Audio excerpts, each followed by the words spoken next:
And you certainly were a doer when it came to business. What you talked about sounds like the American dream as far as business goes. And wow, an advertisement for American capitalism. Are you concerned about some factions of your party embracing socialism? Well, I think the Democratic Party is a big tent. And that's one of the things I've always loved about the Democratic Party is there are all kinds of ideas.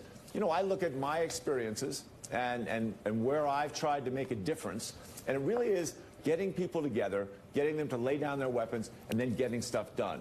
And the labels, I think most Democrats don't care as much about the labels. Well, would you call yourself a proud capitalist? Oh, I don't know. You know, again, the labels, I'm not sure any of them fit. But I do believe that, you know, that ability to look at, you know, climate change and figure out how are we really going to create a sense of urgency and get people together. What we did with methane is one of the worst climate pollutants that there is. And, you know, we're the first state, and so far the only state, to really address it aggressively.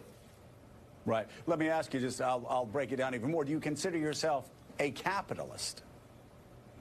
Well, again, the labels, you know, I'm a small business person, so that part of the system that you would call capitalist, I get it. I understand it. I worked very hard. You know, when you open your own business, you know, when we first signed the lease in lower downtown Denver to build our brew pub, it was $1 per square foot per year. I mean, that is, if you haven't ever signed one of those leases, that rent is almost free. And it reflects how bad and how abandoned that part of the community was. We worked 70, 80, 90 hours a week to build the business, and we worked with the other business owners in Lower Down to help them build their business. Is that capitalism? I guess. I mean, sure. So in that sense of building community, that's one way to do it, one aspect of it. It's not all that it is, right? I served on 42 nonprofit boards and committees in that same 12-year period.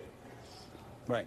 Well, so do you consider yourself a capitalist, and does capitalism work? Well, I think I don't look at myself with a label. And I certainly think that small business